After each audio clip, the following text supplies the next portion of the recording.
Hello, everyone, and welcome back to another episode of 1990s Represent. We're starting out our fifth cycle of 1994 with an album. In this episode, we're talking about No Need to Argue by the Cranberries. Just an excellent alternative album. Cranberries definitely kind of like a mainstay, in my opinion, of like 90s like alternative music. I think they released like four albums during that decade. There was, I think it was Everybody's Doing It, So Why Can't We? There was their second one, No Need to Argue. Then it was like, I think To the Fateful Departed, I think in 1996, and then Bury the Hatchet in 1999. So just four, I think overall pretty good alternative albums. And this one being their second. This one has one of their most iconic tracks. Zombie is on this album. So this is just an excellent kind of alternative rock album. I have some notes here about it, and we'll get to the track list and all that kind of stuff like we always do on these episodes. So what we have here, so No Need to Argue, first released October 3rd, 1994. Like I said just a second ago, their second studio album. It's a little bit darker than in tone than the original. I gotta pull up a quote here about that really quick. There we are. A little bit darker in tone, and this is actually their best-selling album. I think the kind of popularity and success of Zombie definitely led to that. There's a lot of really good tracks on here. I think like "Ode to My Family" is on this album, but this album definitely I think their first album had some really good tracks. Like I think like "Lingers" on that. But I definitely feel that this is the album that kind of propelled them forward throughout the rest of the decade, and then the rest of their career. Gotta pronounce the name correctly because I don't want to mispronounce it. There we go. Let's get to the personnel of this. So yeah, so Dolores O'Riordan or O'Riordan. I can't pronounce it. I guess let's just say or Reardon then. Sorry. Unfortunately, passed away in 2018. I think, like I said a little bit earlier, just an iconic musical act. Definitely had a great singing voice. Had songs that were like very politically motivated. The like Zombie, for example, is all about kind of like violence from against the IRA and all this other kind of stuff. I think let me see if it was just pull it up. Yeah, the IRA bombings in 1993. That's kind of that's the basis of that song. But let's see here. Like I said, it's a bit darker in tone when you compare it to their previous album. I have a quote here from the drummer about the needing or having it be just a little harder, like in tone. Let me actually pull this up. So they went to with a heavier tone here, and their drummer is Fergal Lawler, and the quote is, quote, "We had been used to hearing ourselves loud on stage and everything, so maybe that's a natural thing that happened then." So that was kind of like them deciding to, ramp up the kind of the rock element, so to speak, on this album. They had toured for a while, and when you tour, it's obviously going to be loud, and they ended up, I think, liking the way it sounded. Like some bands will change up slightly, some songs will be harder live than the album. I think the Foo Fighters do that. Some of the songs they do various rearrangements and things like that, and that could have led to their just kind of darker, also lyrically darker as well, but darker tone on the album. So that was that. Let's see here. Apparently, according to my research, this is the exact same couch or sofa that shows up on the cover of their debut album, and they had taken the same couch and moved it around and took various photos of it. And in the booklet, I think all the singles had the couch at a different location, so it kind of pops up in one location when they do a photo shoot. So they did several photo shoots with this couch. And it's kind of interesting they actually got the same couch that they used for the photo of or the cover of their debut album. Maybe actually bring up a quote about their kind of importance here. Basically, so it came out to, I think, like decent critical reviews. I don't know if there's been any.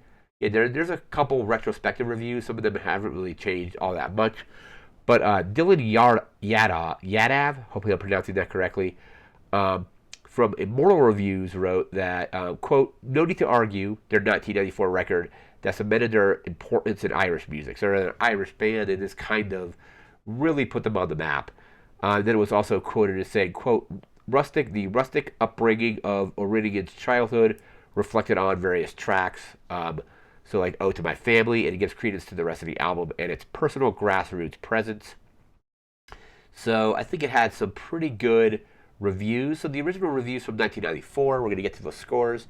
The Chicago Tribune had it at a 3 out of 4. It looks like Entertainment Weekly gave it a B. Knoxville News Sentinel looks like it's a 3.5 out of 5. NME only gave it a 4 out of 10.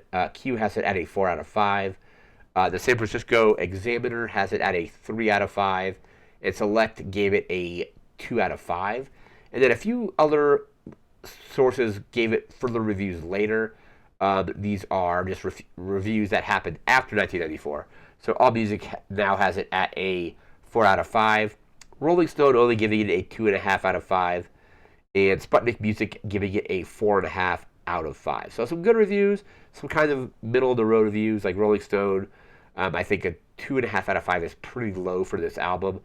Like I said, this is, I don't know if it's necessarily their best album, but I think like Bury the Hatchet might be a little bit better. But this is definitely an iconic album from them. So those are reviews. And then I vividly remember, I don't know where I got this CD, or I think it was a CD-ROM actually. It may have been in a computer magazine, like I'm thinking it was like Computer World or Computer Life, something like that. It was a CD-ROM that came with a magazine. Usually these kind of like PC Gamer CDs would have like demos on them. Sometimes they would have patches for games. Computer Life or Computer World would have like CD-ROMs that had like various software on them. And in one case, it had a music video. One of these CD-ROMs had a music video for Zombie. I don't know what it was for. It may have been for, I think I pulled it up during my research. Let me just pull it up here. There was something called, that they released in 1995 called Doors and Windows. And it was a multimedia CD-ROM that included like music videos and things like that. So I don't think I ever had that full album, because I don't know where I would have gotten it had I got it. So what I'm thinking happened was, I think that Computer Life, Computer World, whatever it was, CD-ROM had like a demo of it, or like a sampler that it was like, say, hey, you could go buy this Cranberries multimedia CD and get like a full experience of it. Because I remember it had the Zombie music video. I don't think it had the full music video. It maybe only had like a portion of it, because like I don't remember if it was a full video or not. But I remember it being like having to install like QuickTime. This is like in the Windows, when I had Windows 3.11 or something. Installed the QuickTime player, and then that was included on the CD-ROM, as well as the music video for Zombie. Just a really weird like at least for myself, pre-internet kind of thing, where it was included on the CD-ROM. It kind of reminded me how I think it was Weezer had Buddy Holly as a music video on the Windows 95 CD-ROM. Something that was just completely like weird. Like it almost makes no sense why it's there, at least for the Weezer one. This one I'm thinking was an advertisement or a little sampler of this Doors and Windows CD or CD-ROM that they put out that was like a multimedia kind of thing. I could be completely misremembering that, but I definitely remember it being on one of those CD-ROMs at some point. The music video for Zombie was also banned in both, I think, Ireland and in England. Banned by the BBC and RTE, which I believe is the Irish like television network kind of thing. They banned that music video in both those areas due to violent images. I think both those, like, they then had released a different music video, or the stations did, that was just that music video with the band doing like live performances. The band kind of disowned that version of it. It was just a way to get the video out there, I guess. But like the video basically was censored due to the kind of graphic nature of the video, but also probably because the graphic nature of the video ties directly into the song, how it's about kind of like I said the IRA bombings from 1993. So that music video definitely reflected that, and that's kind of what led to the video being banned. But we're now going to jump into our track list. Let me actually just pull that up here. So there is this. We just pulled out the track list. So 13 tracks, comes in at about 50 minutes and 30 seconds. Track 1 is "Ode to My Family." That's a great one. It starts off like it's like do do do do do do do do. You think that's "Ode to My Family." I'm doing a terrible job of that, but that's track 1. Track 2 is "I Can't Be With You." That's a great one as well. Track 3 is 21.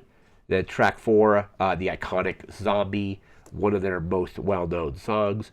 Track 5 is "Empty." Track 6 is "Everything I Said." Track 7 is "The Icicle Melts." Track 8 is "Disappointment."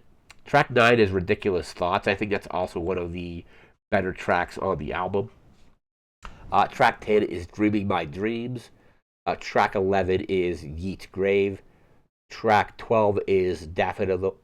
Sorry, I mispronounced that. Track 12 is "Daffodil Lament," and track 13 is "No Need to Argue." So again, 50 minutes, 30 seconds, comes in with 13 tracks. Just an iconic album from them. Their debut, like their first album, was really good, and I think this one definitely kind of propelled them into the wider mainstream of music, if you will. And I definitely, like I said earlier in the video, I definitely feel the Cranberries are kind of definitely a mainstay of like at least 90s alternative music. And then they released albums in the 2000s, and I think their most recent one was in 2019, which I think was just kind of like had some posthumous stuff on it. Let me just pull that up here because they still released a few albums after that. So "Bury the Hatchet" was their last one in the 90s, and then they did "Wake Up and Smell the Coffee" in 2001. They did "Roses" in 2012, "Something Else" in 2017, and then "In the End" is their final studio album from 2019, with unfortunately the Dolores O'Riordan passing away the year before that. But just like this, "No Need to Argue," it is like just an iconic album from 1994, one of their best albums. And that is going to do it for this video. We'll be back again in a few days with a movie from 1994. No idea what that's going to be just yet. I have some ideas, but we'll have to see what's available to watch, what's available on streaming and stuff like that. But again, that's going to do it for now. So remember to like, comment, share, subscribe. We'll see you again next time. Thanks again for watching. Take care and have a good one.